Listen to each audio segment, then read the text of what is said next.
So yes, thank you and welcome to this session. I know it's the last one. I will try to make it not too much boring, but I cannot promise it will be exciting because it's still about testing. And the funny part is, usually I do my test before doing any kind of development, and it's too sad that this session is the last one of the day because it looks like you end up with testing where we should be starting with testing. Anyhow, today the session is about OPA. I named it A Journey with OPA, mostly because I would like to introduce you to OPA and that helps you do your own journey to OPA. So this presentation is really about clarification about what is OPA and what you can do with it. And hopefully you will find some useful information in this presentation so that you can start your own journey with OPA. Quick words about me. So yes, my name is German, but I'm not. I'm French. On top of that, I live in Canada, so it's kind of strange, but I've been working with JavaScript for more than 10 years, and specifically with SAP UI5 for the last 3 years. I started at SAP 3 years ago. And when I started, because I was good at JavaScript, I've been assigned to the test automation so that I was able to explore what is OPA and what we can do with it. You've got some links on this presentation, and this presentation will be available after this presentation if you want to refer to it. It's all inside the GitHub project. I will let you know at the end of this presentation. So the agenda today is why do we need automated testing? It's not too long. Then I will talk mostly about OPA. I will explain what are pages and journeys. I will explain also what is waitFor, because the documentation is quite complete, but it misses some important pieces I would like to provide here. And I will also talk about mocking the backend, because this is an important part of what you need to do if you want to have consistent tests on something that really looks like testing your features. One last slide about the key takeaways. We will have time to talk about that. This presentation comes with a sample application. I felt very proud when I started this presentation because I was like, I will take this sample app from OpenSAP and I will, this to-do list, and I will customize it and I will be the only one doing that. But after seeing all this presentation, almost everybody did it. So I'm not so much proud anymore, but I would like to show you the customization I've done. I've done that mostly to provide meat in terms of testing. So I've implemented some additional scenarios, such as having a due date and having some deadline to meet. I also provided an edit box so that you can actually modify the to-do list, and this will be tested. And regarding the filter buttons you have here, you have the counts of how many items are actually active, late, and completed. For the rest, it's almost the same application. One main difference compared to the sample app is that it's not using a JSON model. So this application is actually using a no data model. So it's acting as if it was talking to a real backend. So I have the full-blown metadata stuff assigned to this application. Coming with this, obviously, otherwise I wouldn't be there is OPA test being implemented, and it's covering 100% of the code. So we could say it's perfect, but it's not. I can tell you there are still bugs inside the application, and it's done on purpose, mostly to demonstrate that even if you reach 100% of coverage, you may still have bugs. This application also is having continuous integration builds, the full-blown that is coming with the Open UI5 sample app, so nothing new here. And as I told you, it's available through my own GitHub right now, but maybe later it will be published elsewhere. But if you want to, you can access it on my own GitHub. So why do we need automated testing? First of all, probably the most important sentence today, if it's not tested, it doesn't work. And I hope everybody agrees with that. Yeah. I mean, I'm not talking about necessarily automation testing, right? But at least when you deliver something, you have to test it. So I don't think I have to cover more than that. The pyramid of tests has already been presented. This one is a slightly modified one where QUnit is still the base foundation of the pyramid. This is where you would maximize unit testing because they are fast and they ensure code modularity. And if you go up a little bit, to be honest, it's in between integration testing and component testing. You have OPA. And OPA should be used to test what I call the happy path, which means everything that is supposed to work in your application. When you have user stories to be developed, they come most of the time with acceptance criteria. These are the criteria you should be testing. So when the user does this, this happens, and this is how the test should be built. And then you can include some edge cases. What happens if the server does not answer as expected? You get an error, for instance. The user shouldn't be just thrown away with an error and cannot do anything else. Worst, you shouldn't have any JavaScript exception blocking the application.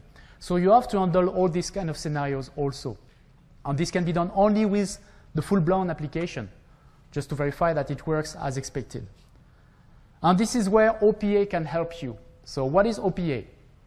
OPA stands for One-Page Acceptance Test. It's a UI behavior testing.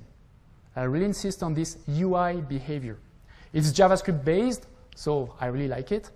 It's tightly integrated with UI5. Obviously, it's provided with OpenUI5. And something important, it's asynchronous with active polling mechanism. And this is something that I believe is not highlighted sufficiently inside the documentation. And I will try to explain that deeply when talking about the waitFor.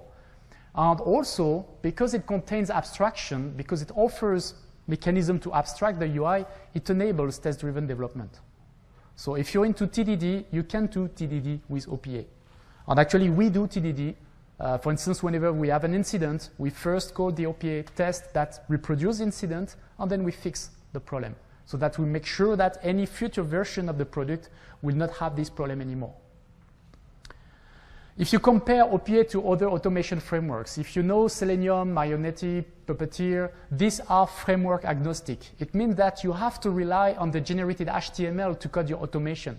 So it means you have to have stable IDs, which is also true with OPA, but you are also sometimes to use CSS selectors. And long story short, as soon as the generated HTML changes, then you've got troubles, because you have to adapt your scripts, you have to adapt your test. OPA, on the other hand, is designed by and for UI5 developers. So you don't manipulate HTML anymore. What you do is you manipulate UI5 controls. And it makes a big difference, because in terms of maintainability, it offers more flexibility when you have to develop your test. So what is OPA in the end? OPA is a set of tools used to automate and validate the UI. And it comes with backend mocking. So you've got the full-blown solution to test your application. The tests are organized in journeys. So I will explain what it is. They are based on pages, which are abstracting the UI, and they must be readable. And I will never insist too much on that. The journeys must be clear enough so that even my PO could read the journey and understand what it does. If not, we rewrite the journey. We do a lot of code review in my team, and I'm really picky on the journeys. And as soon as I don't get the journey itself, I just reject the push and I ask for clarity. Here is an example of an OPA test. I hope everybody can read that. No, it's big enough. Hope so. So if you read it, I hope it's clear enough to understand what's going on here. So typically, the application is started. Then on the application, I enter some text to create a new item. Then inside the list of items, I set the new item as completed, which means ticking the checkbox in that case. On the application page, I clear the completed items, which means clicking the buttons. Then, as a result, I should not see anymore this item I just created. If everything is OK, the application is shut down. So you recognize the given when-then pattern, which is quite common to any kind of unit testing. But I will talk about that a little bit later. To execute an OPA test, well, you've seen it's as simple as running a web page. And as a matter of fact, it's based on QUnit, which means every test runner that understands QUnit, such as Karma or whatever the tool you want to use on top of it, can be used to run OPA test. It's really as simple as running a web page. As I mentioned, it's based on QUnit, so at the end of the execution, you have a QUnit report documenting the execution results, which means it can be automated for continuous integration, typically. The limits of the OPA, on the other hand, is it's designed to test one UI5 application, so one at a time. And it's not designed to test the backend. So that's why I said it's really for UI behavior testing. So what are the pages and the journeys? I wanted to include that here because sometimes it might be confusing regarding the vocabulary we use here. A page is used to abstract UI element. So if I could rename that, I would say it's more like a component. For instance, in the application you've seen, the list of items could be a page. Or the filter buttons you have at the bottom could be another page. So why would you like to do that? Mostly to provide APIs coming with those pages. And these APIs are separated in two sets of APIs. You have actions and assertions. Actions are usually associated to the when keyword, and then is associated to assertion. So for the list of items, I have the action, I set the item to completed. On the assertion, I should see the new item. Again, this is extremely readable. It should be. If it's not clear enough, just change it, but make it readable. On the filter buttons, on the other hand, you have the I click, where I decided to use an enumeration to select which button I want to click, but I could have created I click completed, I click all, I click late, and whatsoever. In that case, I found it more elegant just to provide an enumeration to select which button I want to click. The same way, I should see the button count. Remember, in these buttons, you have the count of items corresponding to each filter. I decided to have an API saying I should see the button count. For each button, I can verify how many items are being displayed in the button. Another page example, which looks more like a page, this dialog here that allows you to edit an item. In that case, you have two fields and two buttons. So the API is way more clear. You have I click close, I click save, and I should see the title field, or I should not see the title field. For instance, if you edit a completed item, something I forgot to demonstrate, the title field disappears because the completed item is no more editable. So that's part of the scenario I implemented to again give some meat in my OPA test. Otherwise, they would have been very small. How do you implement a page? So to declare a page, you have this API, OPA5.createPageObjects, in which you provide a dictionary where the first item of this dictionary, well, you can specify more than one, but it's usually recommended to split them into separate files. You have this name that in that case is on abstract name page. So this is where you decide of the name of the page. So it could be on the list of items, on the filter buttons, on whatever you like. And then you have two additional dictionaries, one for the actions and one for the assertions, in which you expose the API you expect, both for actions and assertion. And they are all based on waitFor. You can do more than that or less, but what I mean that you could use other APIs, but most of the time what you put inside these methods are waitFor. You might notice that you have some links. You might notice that you have some links. I won't click that. It points directly to the code if you want to have a deeper look into the code. So on the other hand, once you have defined your pages, what can you do with them? Well, inside the journeys, you will leverage the pages you define to write scenarios based on user experience. So you really have to put yourself in the shoes of the user and manipulate the UI. A journey is composed of tests, and each test follows the pattern given when then. I got some feedback from UI5 because they reviewed the test and they told me it's not mandatory to start the app and shut down the app in between each test. You can group some tests together, having the first one starting the app, do some stuff, and on the very last test, shut down the app. The main reason for that is because starting and stopping the app may take some time, so if you don't want your test to take forever, it's a good thing to try to remove some of them. How do you implement a journey? Well, it really looks like a QUnit test. The only difference is that you have to use the OPA test keyword to declare your test. You give it a name, and then in the callback function, you get 3 members, which are given when then, and they will allow you to access your pages to code your test. So in that case, in that situation, I put some abstract name, but it's just to give you the logical syntax on how you would do your test. You may notice the use of the AND keyword. The AND keyword allows you to chain actions or assertions on the same page. But if you use different page, as the sample I showed you, you have to repeat the when keyword or the then keyword. To load everything, pretty simple, SAP UI require, not jQuery SAP require, if you followed what happened previously. So SAP UI require, OPA5, and then all your pages and all your journeys. Once everything is loaded, You can use some extend config that I will explain after to set the default settings, and you start everything with qunit.start. So again, you see that it really relies on qunit, and that's also why continuous integration builds that understand qunit syntax can leverage those OPA tests. Just remove the qunit.start from your old journeys file, load everything, and let Karma, for instance, do the qunit start for you. And this is typically the way it works inside the sample application. Anatomy of a waitFor. As I mentioned, all the actions and assertions that you would develop inside OPA test are based on waitFor. So this is really a critical part of what you can do with OPA. The other one is the mock server, and I will end my presentation with that.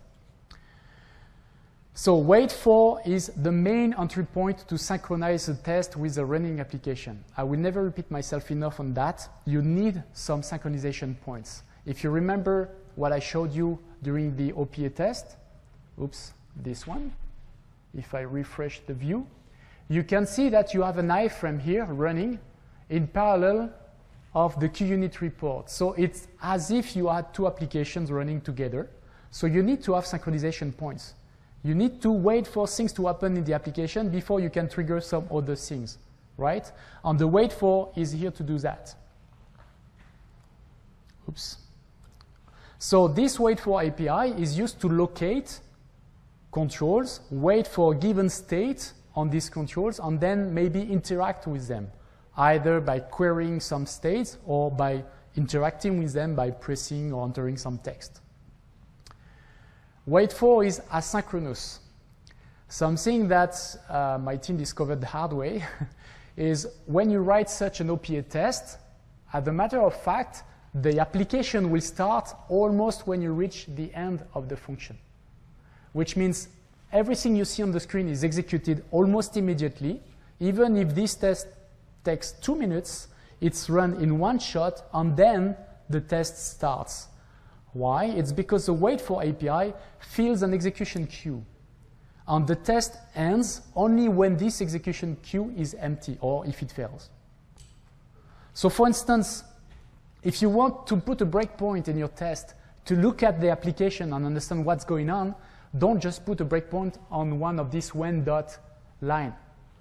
Because if you do so, the breakpoint will be triggered, but the application won't even start. You won't see anything on the screen. So if you want to put a breakpoint, the only way to synchronize with what's going on is to use waitFor also. And this syntax here is one way to do that. Just put waitFor without any condition, and in the success function, put your debugger keyword, or you can even, well, you need an instruction at least, but you can put a breakpoint here. And then when this breakpoint is reached, you know that you are in between I set the item to completed and I clear the completed items. And at that moment, you can see what happens on the screen. But that's the only way you can do that. Because, again, this function execution is triggered first, and then the test will start. It's really important to understand that. So, waitFor comes with a large set of options. Almost 16 numbers you can put in a dictionary. Luckily for you, I decided to group them and sequence them to explain you how waitFor is working. If you check the documentation, actually it's not really clearly explained. This can be improved, I believe. So I decided to sequence them in this order, mostly because this is the way waitFor will behave. So you have some configuring for the timeout. I will start with that. And then waitFor will start by finding elements. Then you can filter these elements. Then you can also check the result set you obtain. Then you may decide to interact with the resulting elements. And in the end, you have the reporting step where you can report by creating a success function to write some assertions, or even error message if you want. And I will take some time to talk about the auto-wait option, which to me is quite new. I discovered that last year, and that when you use it is very helpful for the synchronization part. So a waitFor has a maximum execution time. So remember, it's asynchronous with active polling. So the waitFor will try several times to access the condition you wrote inside your dictionary, but it won't try forever. So typically there is a timeout setting that you can set that will decide after how many seconds this waitFor will fail anyway. So I believe the default is 15 seconds, but in any case, we use 15 seconds. And it's way enough. Unless your application takes 30 seconds to start, then you might need a little bit more, but most of the time, 15 seconds is enough. Well, we are maintaining 6 applications. 4 of them have more than 80% of coverage, which is quite good, and 15 seconds is enough for all of them. So the first step of the waitFor is finding controls. So you have several ways to specify which control you want to find. The simplest way is to use ID. You can search an item using its ID. But you might know that if this control is inside a container that will generate suffix for the ID, what you can do also is use the view namespace on view name so that this suffix or prefix, will be deduced from the view name. You may also specify the control type so that the finding step will gather all the elements of the same type. And it even works with base classes. So for instance, if you use sap.ui.core.control, you will get all the SAP UI5 control. Not a big deal, right? But if you use sap.m.button, you will get all the button likes. So everything that inherits from button could be retrieved with this control type. In that example that I put on the screen, that's the way for me to gather all the elements which are being displayed in my list by just specifying sap.m.objectListItem, which is the base class used to render the to-do list items.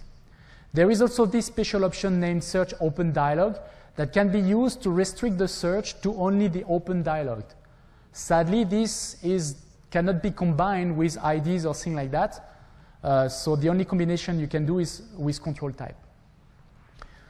I use it rarely, but it happens. So at the bottom of the screen, you see the conditions, how it works. So if you don't specify any criteria for this step, which is completely allowed, then you will gather all the controls of your SAP UI5 application. There are situations where it makes sense. The polling step will continue until at least one item is found in this step. So for instance, if I use this condition you see on the screen, but no sap.m.objectListItem is created yet, waitFor will poll until at least one control of this type is being created. If the polling reaches the timeout, waitFor fails and your test will fail. If the polling finds at least one item, then you move to the next step. This step is optional, but you can use it to filter inside the result set that you got which elements you want to keep. So typically, for each control you get in the result of the previous step, you can apply some matchers onto them to decide which one you want to keep. And SAP UI5 provides some helpers, OpenUI5 provides you some helpers to build condition in order to filter that. So there is a link to the documentation here. And you have many, I don't know if it's really readable. Oops. It's better, right? So you have several matchers that can be used to test different conditions here. Something that is useful, for instance, is the I18N text. If you want to search a button by its text, but this text comes from translation, and because it comes from translation, it may evolve, and you don't want to break your test every time the translator decides that it's not validated, but it's approved, right? What you can use is I18N text and use the key that you use to translate the button to match the button instead of using some static text that may change. That's one example. Something else I use very often, and that is used in the sample, is the properties matcher. The properties matchers allows you to match a control based on its properties values. So if you come back to the example I have here, I'm looking for one item in my list of items, so I will match the title of the item. So by doing this matcher with new properties, which is the properties matcher, and title, which is the name of property, being matched with the S-title being the parameter of this function, it allows me to locate, if it exists, the item that has the proper title. You can also write your own functions to do that. You can imagine any kind of matcher, and if you do so, the way the matchers are evaluated allows you to filter out anything you want as soon as you return a falsy value. So I hope you all understand what it means, falsy value. If you return true, then the control is kept as is. But if you return a true C value, actually this true C result is replacing the control. So that's a nice trick I use sometimes. For instance, let's say I want to get the third item of my list. What I would do, I will match the list, and in the matcher, I will extract the third item. If there is no third item, I will get undefined. It's a false C value. If I get a third item, then this true C result will replace my list in my result set. And it allows me to build additional condition on the list item instead of the list. So this step will poll until you keep some results out of the result set you initially got. Then you've got the checking step, which is also optional. And this one inverts the logic. Instead of testing each control one by one, you can decide inside the result sets that you got from all the previous steps if you want to keep everything or nothing. One use case for that is typically if I want to assess that no item has a given title. The only way I can do that is gather all the items and do a checker that verifies in this list of items, none of them have the title. Because if I use the matcher, it will remove only the item I don't want, but it will keep the other ones. So the waitFor will succeed, and this is not what I want. Once you got, after these three first steps, a list of controls, a list that may contain only one control, but it may contain several, then you can interact with them. Here also, it's optional. But you have two actions that allows you to simulate user interaction. You have the press action that simulates a click, and the enter text that simulates typing some text and pressing enter to trigger something. These actions are capable of adapting to the control that you're applying them on. For instance, if you use the search field, the SAP UI sap.m.search field, which is an input with the magnifier button, the enter text will type some text inside the input, whereas the press will press on the magnifier button. So these classes are adapted to the controls. You can also develop your own custom actions, but it's out of today's scope. Once you've done everything that happened previously, you reach the final step of the waitFor. This is where you receive all the controls that were found or maybe interacted with, and then you can do some reporting. So you have the success function that by default receive all these items, and this is where you could write some assertions. But, and this is why it's the second line of this slide, I would recommend you to not test control states inside this success function. Because unlike the preceding steps, if it fails in the success, there is no retry. It's a final failure. So for instance, if you wait for a particular condition on items that already exist, but for whatever the reason, this condition will be made after a given amount of time, and if you find them immediately and in the success function you test this condition, it may fail, but if you waited long enough, it will succeed because you know this process is asynchronous. So this is where waitFor gives value. Using the matchers, you can wait for the proper condition before executing the success function. So my recommendation would be avoid testing control states inside the success function. There are situations where it makes sense, but most of the time we don't need that. The same way, you can write your own error message so that if the test fails, you have some comprehensive text being displayed in the QUnit report. To be honest, I don't use it. If the QUnit report fails, you've got the stack of execution, and most of the time it's enough to understand what was wrong. Most of the time. Something that could be used also that is really helpful is the auto-wait option. This option, as I said, is pretty new. I believe it's almost 1 year old, which is new to me. It's not enabled by default, but you can enable it using the SAP UI test OPA5 extend config method. You can set it globally to true. And if you do so, waitFor APIs will automatically wait for all the pending tasks. So for instance, any HTTP requests that are pending, any timeouts, but I hope you don't use too much timeouts. Promises, UI navigation, when you have a master detail with some additional navigation pages, all these things that may take time will be automatically waited for if you enable auto-wait. Also, this option will test the control states to verify that they are interactable. For instance, if you want to use enter text in an input, but the input is disabled, you won't be able to, right? So if you use auto-wait, this mechanism allows you to wait for this input to be interactable. If you do so also, if you enable auto-wait, it means that if you want to validate that the field is not interactable, then you need to turn it off for the given waitFor you're doing. There are some examples in the application. I encourage you to look for auto-wait. This was for waitFor, and I hope that everything you've seen will clarify a little bit how you should use this API.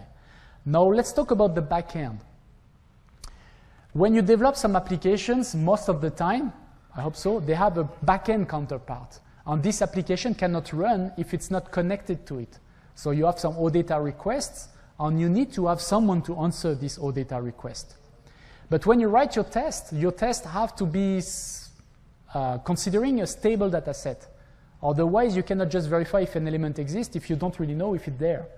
On the same way, some of the features of your application might be dangerous. For instance, if you have a clear completed items function that clears everything from the backend, you might not want to execute it. You might just want to make sure that you can click the button, but nothing really happens in the background.